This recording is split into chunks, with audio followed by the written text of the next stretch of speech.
भक्तजनों, माताओं बहनों, सादर जय श्री कृष्ण। हमारे YouTube चैनल में आप सभी का बहुत बहुत स्वागत है। मैं हूं आपके साथ आचार्य धर्मेंद्र शास्त्री। सबसे पहले आपको और आपके पूरे परिवार को सोमवती अमावस्या की बहुत बहुत शुभकामनाएं और बधाइयां। आज हम आपको बताने जा रहे हैं कि सोमवती अमावस्या के दिन आपको कौन कौन से उपाय करना चाहिए और बड़ा ही पुण्यमयी दिन होता है सोमवती अमावस्या।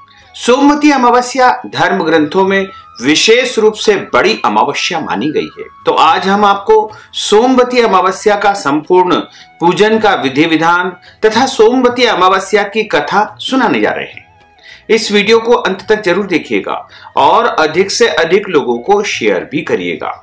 शास्त्रों में वर्णित है कि सोमवती अमावस्या के दिन नदी, सरोवर, तालाब, जलाशय में जाकर के पवित्र जल में स्नान करना चाहिए, या फिर यदि आप जलाशय पर नहीं जा सकते हैं तो घर में ही अपने नहाने के जल में गंगा जल, काले तिल, तीर्थ जल डाल करके स्नान करना चाहिए तथा स्नान करने के बाद शुद्ध वस्त्र धारण करें और अपने घर के देवी देवताओं का नित्य पूजन करें, जिस प्रकार आप प्रतिदिन पूजन करते हैं, तथा सूर्योदय होने के समय या सूर्योदय के पहले आपको भगवान सूर्य नारायण को जल चढ़ाना चाहिए तथा भगवान के पवित्र नामों का उच्चारण करना चाहिए। यह क्रिया आपको अमोघ फल प्रदान करेगी। लेकिन जो लोग घर पर स्नान करके अनुष्ठान करना चाहते हैं वो घर पर भी कर सकते हैं और तीर्थ में जाकर भी आप कर सकते हैं। आप गंगा जी में जाकर स्नान कर सकते हैं, नर्मदा जी में जाकर स्नान कर सकते हैं, गोदावरी नदी या फिर कोई भी पवित्र नदी में जाकर के यदि आप स्नान करेंगे तो आपको महान पुण्य फल की प्राप्ति होगी। सोमवती अमावस्या के दिन भगवान सूर्य नारायण को अर्घ्य चढ़ाने से मनुष्य सुखी होता है तथा घर की गरीबी, दरिद्रता हमेशा हमेशा के लिए समाप्त हो जाती है। इसके अलावा सोमवती अमावस्या के दिन तुलसी जी की 108 परिक्रमा करने का विधान है और परिक्रमा करते समय एक एक वस्तु तुलसी जी के सामने अर्पित की जाती है और जो वस्तु से आप परिक्रमा कर रहे हैं उनको आप ब्राह्मण को दान कर सकते हैं या फिर अपनी बहन, बेटी को, भानेज को, ननन को भी आप उन वस्तुओं को दान कर सकते हैं।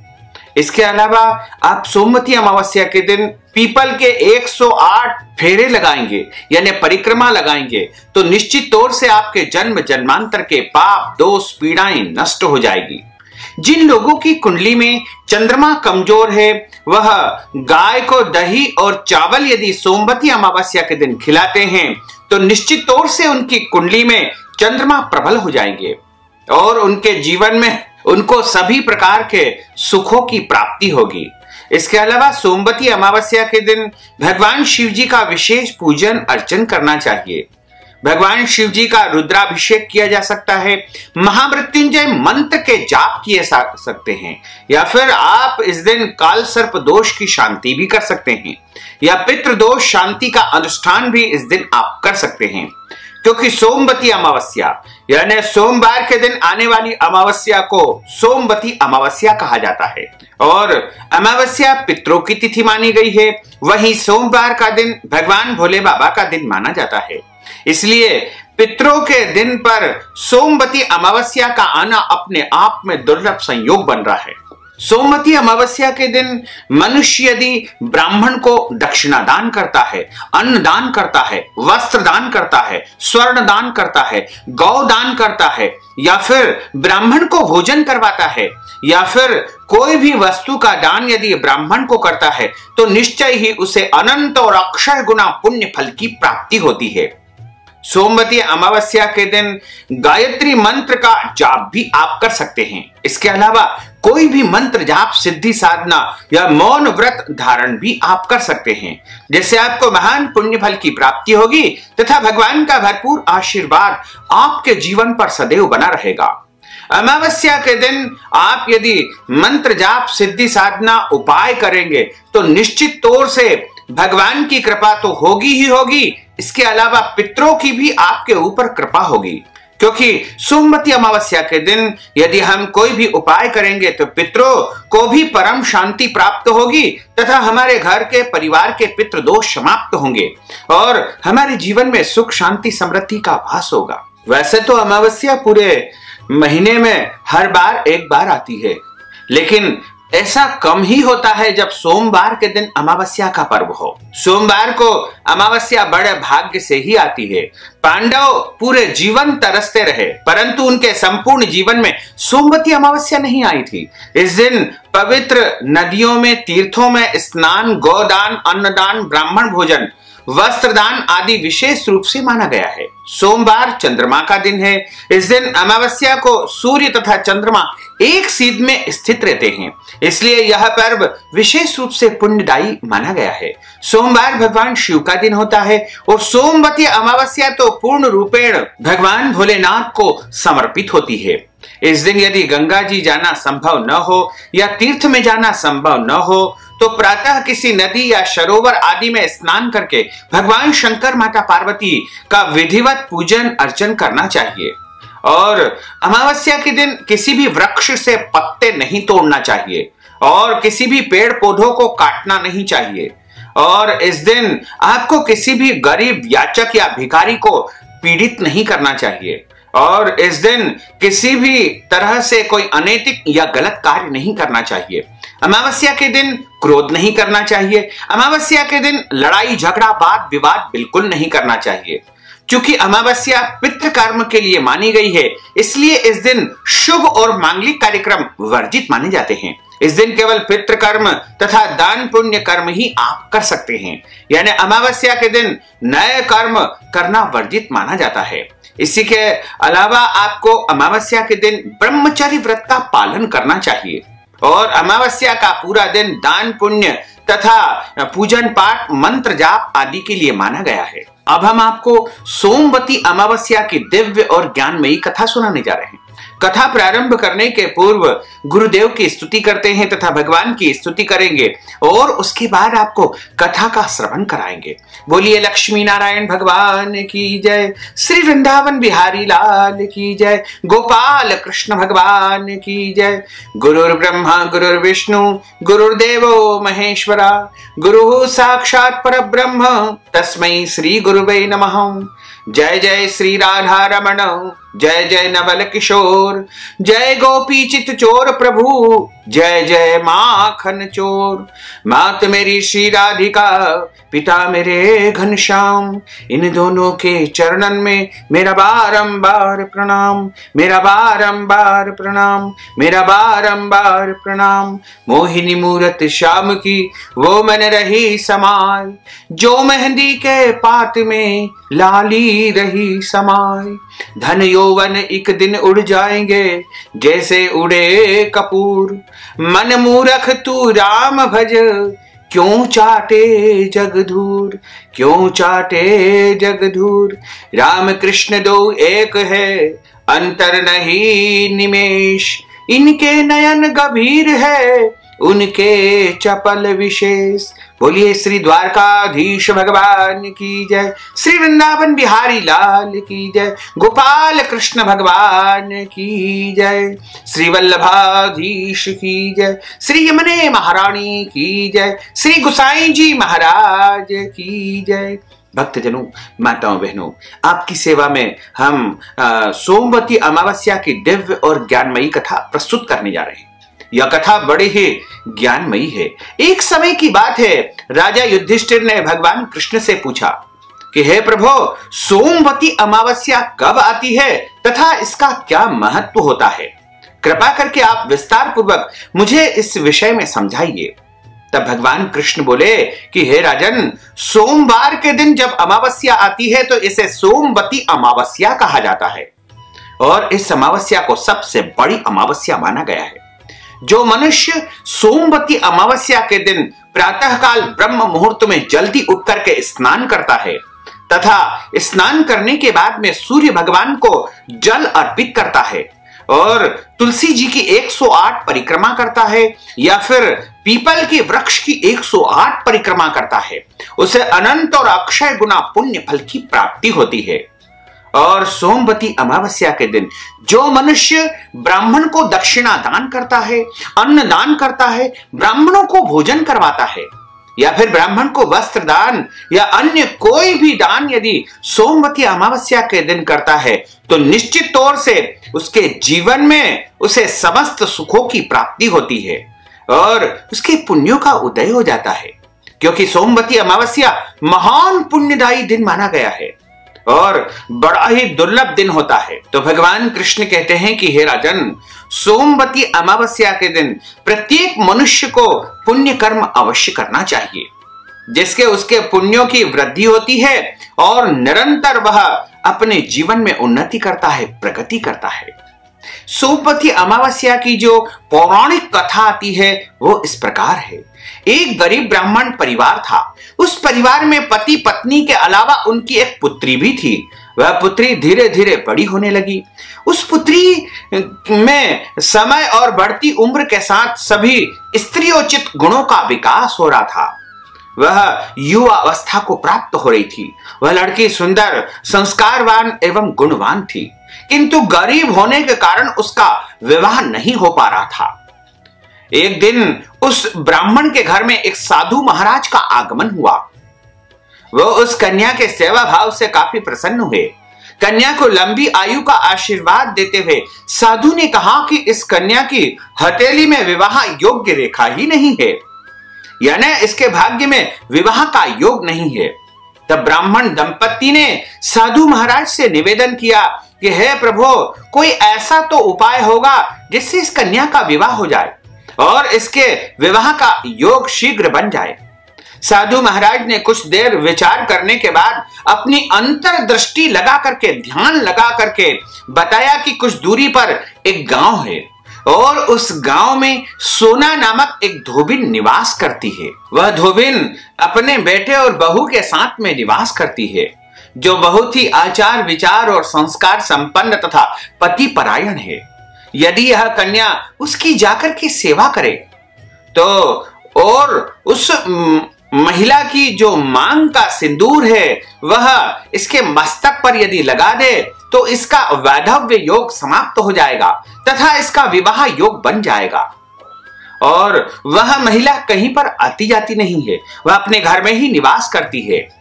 और यदि यह कन्या उसके घर जाकर के उसकी सेवा करे तो निश्चित तौर से इसके विवाह का योग बन जाएगा। यह सुनकर के ब्राह्मण दंपति अत्यधिक प्रसन्न हुए और अगले ही दिन अपनी बेटी को आज्ञा दी कि जाओ उस सोना धोबिन की जाकर के सेवा करो और उसकी मांग का सिंदूर निवेदन पूर्वक अपने मस्तक पर लगवा लेना। इससे तुम्हारा वैधव्य योग समाप्त हो जाएगा तथा तुम्हारा विवाह का योग बन जाएगा। अगले दिन प्रातः काल उठ करके उस कन्या ने सोना धोबिन के घर जाकर के उसके घर की संपूर्ण साफ सफाई की और अन्य सारे काम करके अपने घर वापस आ गई। एक दिन सोना धोबिन अपनी बहू से पूछती है कि तुम तो सुबह ही उठ करके सारे काम कर लेती हो, पता भी नहीं चलता है। बहू ने कहा, माँ जी, मैंने तो सोचा कि आप ही सुबह जल्दी उठ करके सारे काम पूर्ण कर लेती हो, तो मैं तो देर से उठती हूँ। इस पर दोनों सास बहू विचार करने लगे कि आखिर कौन हमारे घर में प्रतिदिन प्रातः काल साफ सफाई करके चला जाता है। दोनों निगरानी करने लगे कि देखते हैं कि आज घर में प्रातः जल्दी सारा काम कौन करता है।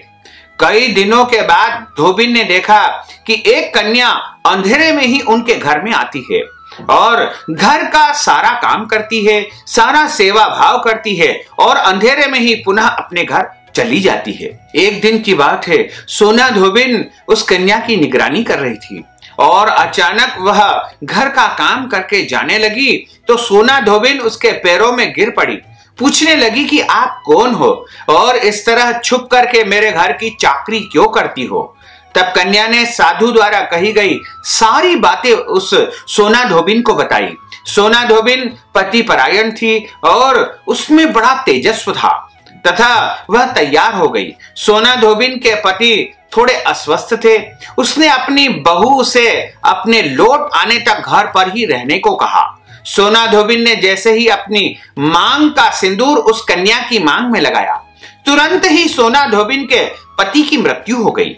उसे इस बात का पता चल गया। वह घर से निराजल ही थी, यह सोचकर कि रास्ते में कहीं पीपल का पेड़ मिलेगा तो उसकी भौंरी देकर और उसकी परिक्रमा करके ही जल ग्रहण करेगी। उस दिन सोमवती अमावस्या का महान पर्व था। ब्राह्मण के घर मिले पुए पकवान की जगह उसने ईंट के टुकड़ों से 108 बार भौंरी देकर के 108 बार पीपल के पेड़ की परिक्रमा की और उसके बाद जल ग्रहण किया। ऐसा करते ही उसके पति जीवित हो गए और सोना धोबिन का पति एकदम से जीवित होकर के खड़ा हो गया। इस प्रकार सोमवती अमावस्या के पुण्य प्रताप से उसके पति को लंबी आयु की प्राप्ति हो गई और ब्राह्मण की कन्या भी अपने घर पहुंची और उस सोना धोबिन के सौभाग्य प्रदान करने से तथा सिंदूर लगाने से उस कन्या का भी एक सुयोग्य वर के साथ में विवाह हो गया और उसने आजीवन बहुत सारा सुख वैभव भोगा और अंतकाल में वह भगवान के परम धाम को प्राप्त हो गई। इस प्रकार सोना धोबिन ने भी अपने जीवन में अपने पति और परिवार के साथ में सुख सुविधाएं संपन्नताओं का भोग किया और उसके बाद में अंत समय में धर्म अर्थ काम को प्राप्त करते हुए वह मोक्ष को प्राप्त हो गई। इस प्रकार सोमवती अमावस्या के दिन जो भी मनुष्य पीपल का पेड़ का पूजन करता है, परिक्रमा करता है या तुलसी जी का पूजन करता है या परिक्रमा करता है, उसे सुख और सौभाग्य की प्राप्ति होती है। तथा पीपल में चूंकि समस्त देवी देवताओं का वास होता है, इसलिए सोमवती अमावस्या के दिन किसी भी वस्तु को लेकर के, जैसे कोई मिठाई से, सुपारी से, फल से, पुष्प से, सौभाग्य की वस्तुओं से या बतासे से या अन्य कोई भी वस्तुओं से, जैसे मखाने आदि से 108 परिक्रमा करने के बाद उन मखानों को आप ब्राह्मण को दान कर सकते हैं या ननन या भानेज को दान कर सकते हैं।